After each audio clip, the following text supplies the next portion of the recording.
Hello साथियों, नमस्कार। Polytechnic पाठशाला 3.0 में आप सभी का स्वागत है।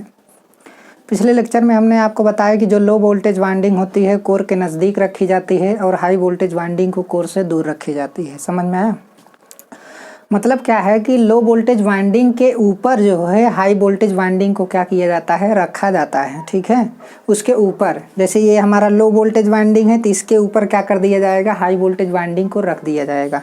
अब लो वोल्टेज वाइंडिंग को जो है कोर के नज़दीक रखने से क्या फ़ायदा होता है कि लो वोल्टेज है तो लो इंसुलेशन लगेगा।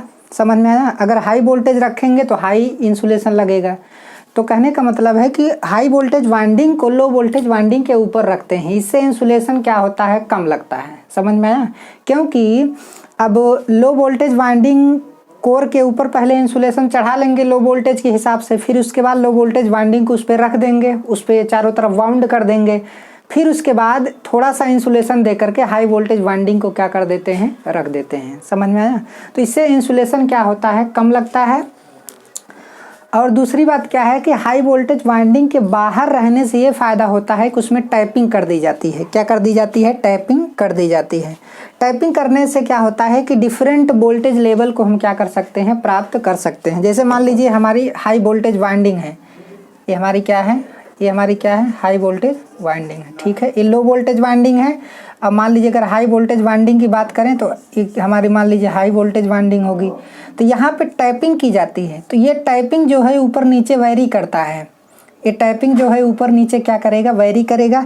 जब ऊपर नीचे वैरी करेगा तो टर्न हमारा वैरी होगा। जब टर्न हमारा वैरी होगा तो वोल्टेज भी हमारा क्या करेगा, वैरी करेगा। समझ में आया? तो ये हमारी क्या है, टैपिंग है। ठीक है, तो हाई वोल्टेज वाइंडिंग के बाहर रहने से टैपिंग करने में क्या होती है, सुविधा होती है। और हाई वोल्टेज वाइंडिंग में ही हमेशा टैपिंग की भी जाती है। क्यों? क्योंकि हाई वोल्टेज वाइंडिंग की करंट क्या होती है, कम होती है। जैसे P बराबर क्या होता है, P बराबर V इंटू आई होता है, तो पावर कांस्टेंट रहता है, तो V यूनिवर्सली प्रोपोर्शनल क्या होगा, I होगा। तो वोल्टेज अगर हाई होगा तो करंट क्या होगी, कम होगी। तो कहने का मतलब क्या है कि जैसे हाई वोल्टेज वाइंडिंग में जब टाइपिंग करते हैं तो उसमें करंट कम रहती है, क्योंकि उसमें वोल्टेज ज़्यादा रहता है तो करंट कम रहेगी, पावर क्या रहेगा, आपका कांस्टेंट रहेगा।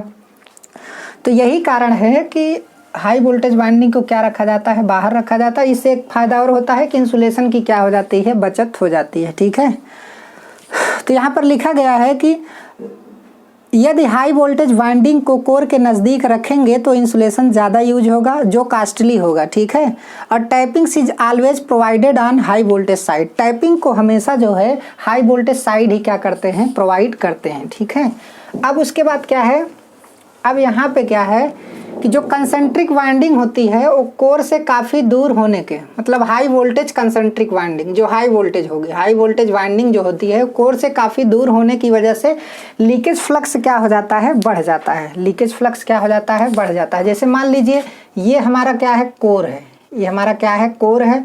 तो इसके ऊपर हम क्या चढ़ाएंगे, इंसुलेशन चढ़ाएंगे। इसके ऊपर क्या चढ़ाएंगे, इंसुलेशन। ठीक है, उसके बाद इसके ऊपर लो वोल्टेज वाइंडिंग रखेंगे। इसके ऊपर एक क्या है, LV वाइंडिंग। समझ में? फिर इसके ऊपर इंसुलेशन चढ़ाएंगे हम, ये हमारा क्या है, इंसुलेशन।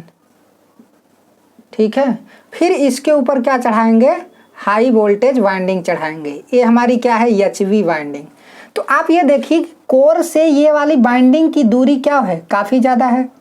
दूरी क्या है, काफ़ी ज़्यादा है। तो इस वजह से कुछ फ्लक्स जो है सेकंड मतलब हाई वोल्टेज वाइंडिंग को लिंक कर पाते हैं और कुछ फ्लक्स जो है नहीं लिंक कर पाते हैं।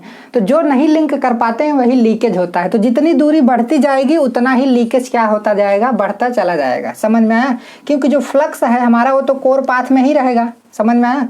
कोर पाथ में रहेगा तो उसके ऊपर बाइंडिंग लपेटी है तो कोर पाथ से बाइंडिंग को क्या करेगी, लिंक करेगी। लेकिन अगर डिस्टेंस बढ़ेगा तो फ्लक्स लीकेज भी क्या हो जाता है, बढ़ जाता है। ठीक है, तो इस चीज़ को अच्छे तरीके से नोट कर लीजिएगा। जो सारी चीज़ें आपको लिखाई गई हैं एग्ज़ाम के पर्पज़ से बहुत ही इम्पॉर्टेंट है, कंपटीशन एग्ज़ाम के पर्पज़ से काफ़ी ज़्यादा क्या है, इम्पॉर्टेंट है। ठीक है, अब यहाँ पे क्या है कि हाई वोल्टेज वाइंडिंग सबसे ऊपर होने से टैप करना क्या होता है, आसान होता है, जिससे डिफरेंट वोल्टेज लेवल क्या कर लेते हैं, प्राप्त कर लेते हैं। वही चीज़ वहाँ पे भी लिखा था। ठीक है, अब एक बाइंडिंग होती है, देखिए एक होता है हेलिकल बाइंडिंग। क्या होता है, हेलिकल। हेलिकल का मतलब है हेलिक्स, ठीक है, हेलिकल मतलब हेलिक्स से बना है, ठीक है। तो हेलिक्स में क्या होता है, हेलिक्स का मतलब होता है कि सर्कुलर मूवमेंट होना चाहिए और एक्सियल मूवमेंट होना चाहिए। हेलिकल का मतलब है कि उसमें सर्कुलर मूवमेंट होना चाहिए और क्या होना चाहिए, एक्सियल मूवमेंट होना चाहिए। तो यहाँ पर देखा जाए तो वाइंडिंग में क्या है, सर्कुलर मूवमेंट है, देखिए सर्कुलर है कि नहीं, वाइंडिंग में क्या है, सर्कुलर मूवमेंट है। और एक्सियल मूवमेंट या तो नीचे से ऊपर जाइए या तो ऊपर से नीचे आइए, तो एक्सियल मूवमेंट भी हो रहा है और सर्कुलर जो है आपका मूवमेंट हो रहा है, ठीक है। एक्सियल मूवमेंट और सर्कुलर मूवमेंट दोनों हो रहा है। तो ये आपका क्या है, हेलिकल वाइंडिंग होती है। ये स्मॉल ट्रांसफार्मर और लो पावर के ट्रांसफार्मर में क्या की जाती है, यूज की जाती है। समझ में आया। तो कहने का मतलब ये आपका क्या है, हेलिकल वाइंडिंग। इसमें यह ध्यान देना जरूरी है कि helical winding used small transformer and low power transformer में की जाती है। हेलिकल का मतलब है कि ये एक्सियल मूवमेंट भी होना चाहिए और सर्कुलर मूवमेंट भी होना चाहिए। तो ये हमारा क्या हो गया, सर्कुलर मूवमेंट हो गया, और नीचे की तरफ आ रहे हैं तो क्या हो गया, एक्सियल, या फिर ऊपर की तरफ जा रहे हैं तो क्या हो गया, एक्सियल मूवमेंट हो गया। समझ में आया। तो ये हमारी हेलिकल वाइंडिंग है। तो स्मॉल ट्रांसफार्मर और लो पावर के ट्रांसफार्मर में ये क्या किया जाता है, यूज किया जाता है, ठीक है। अब उसके बाद बात आती है क्रॉस ओवर वाइंडिंग। क्या होती है, cross over winding. Cross over winding में क्या होता है कि इसमें पेपर कवर्ड कंडक्टर यूज किया जाता है। मतलब हमारे पास कोई कंडक्टर है तो इसके ऊपर पेपर चढ़ा दिया जाता है। समझ में आया। इंसुलेशन चढ़ा दिया जाता है। तो ये हमारा कौन सा इंसुलेशन होता है, पेपर क्या है, एक इंसुलेशन है।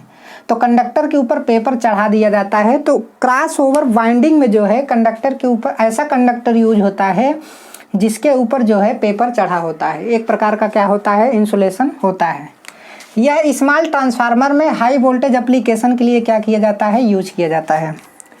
छोटे ट्रांसफार्मर में यूज किया जाएगा और हाई वोल्टेज एप्लीकेशन के लिए क्या किया जाता है, यूज किया जाता है, ठीक है। बहुत छोटा ट्रांसफार्मर नहीं होगा लेकिन स्मॉल ट्रांसफार्मर, बस आप इतना ध्यान दीजिए। अब देखिए, अगर इसका फिगर बनाएंगे तो बहुत ज़्यादा समय लगेगा आपको समझाने में, जबकि उसकी ज़रूरत नहीं है। सिर्फ आप ये जानिए कि क्रॉस ओवर वाइंडिंग कहाँ यूज की जाती है। इसमें जो कंडक्टर लगते हैं वो पेपर कवर्ड होते हैं। समझ में आया। स्मॉल ट्रांसफार्मर में यूज की जाती है और हाई वोल्टेज एप्लीकेशन के लिए क्या की जाती है, यूज की जाती है, ठीक है। अब उसके बाद क्या है, डिस्क टाइप वाइंडिंग। क्या है, डिस्क टाइप वाइंडिंग। जो डिस्क टाइप वाइंडिंग होती है ना, तो पहले क्या होता है कि इंसुलेटिंग मटेरियल होगा, उसके ऊपर तार को क्या कर दिया जाता है, खूब लपेट दिया जाता है, एक डिस्क बनाया जाता है। समझ में आया। आगे डिस्क के बारे में अच्छे तरीके से आपको बताएंगे कि कैसे डिस्क टाइप वाइंडिंग को रखा जाता है, ठीक है। तो डिस्क मतलब डिस्क के आकार की वाइंडिंग को क्या किया जाता है, बनाया जाता है और उससे टर्मिनल निकाल लिए जाते हैं। बहुत सारे डिस्क होंगे तो प्रत्येक डिस्क के टर्मिनल निकलेंगे तो उसका क्या होता है, कनेक्शन होता है, ठीक है। तो डिस्क टाइप वाइंडिंग ये लार्ज रेटिंग ट्रांसफार्मर में यूज किया जाता है। जो बड़े बड़े ट्रांसफार्मर आप लोग देखे होंगे तो उसमें डिस्क टाइप वाइंडिंग क्या की जाती है, यूज की जाती है, ठीक है। यहाँ पर जो कंडक्टर होता है वह रेक्टेंगुलर होता है। मतलब रेक्टेंगुलर का मतलब कंडक्टर का जो क्रॉस सेक्शन एरिया होता है वो कैसा होता है, रेक्टेंगुलर होता है, ठीक है। कंडक्टर का जो क्रॉस सेक्शनल एरिया होता है वो क्या होता है, रेक्टेंगुलर होता है, ठीक है। अब उसके बाद क्या है, अगला पॉइंट क्या है, हेलिकल वाइंडिंग, क्रॉसओवर वाइंडिंग और डिस्क टाइप जो वाइंडिंग होती है ये तीनों कंसेंट्रिक वाइंडिंग होती हैं। समझ में आया। इन तीनों को किस नाम से जानते हैं, कंसेंट्रिक वाइंडिंग। ये चीज़ ध्यान दीजिएगा क्योंकि क्वेश्चन दे देगा which of the following is concentric winding. जैसे क्वेश्चन दे दिया आपका which of the following is concentric winding. पहला ऑप्शन है आपका helical winding, helical winding. B option है आपका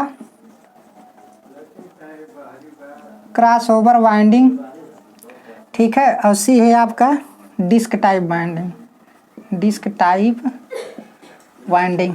और डी है आपका क्या है, ऑल ऑफ द एबव, ठीक है। तो इस टाइप के क्वेश्चन क्या हो जाएंगे, बन जाएंगे। तो विच of the following winding is concentric winding. तो इसमें से तीनों जो वाइंडिंग है वो सब क्या है, कंसेंट्रिक है। इसमें कौन सा ऑप्शन सही होगा, all of the above option क्या होगा, सही होगा। तो इस तरीके से क्वेश्चन बनते हैं, इसलिए सारी चीज़ों को आप लोग ध्यान रखिएगा, ठीक है। पॉइंट वाइज आपको लिखाए हैं तो पॉइंट वाइज भी क्वेश्चन बनते हैं ट्रांसफार्मर में, ठीक है। तो ट्रांसफार्मर का 5वां लेक्चर जो है ख़त्म होता है।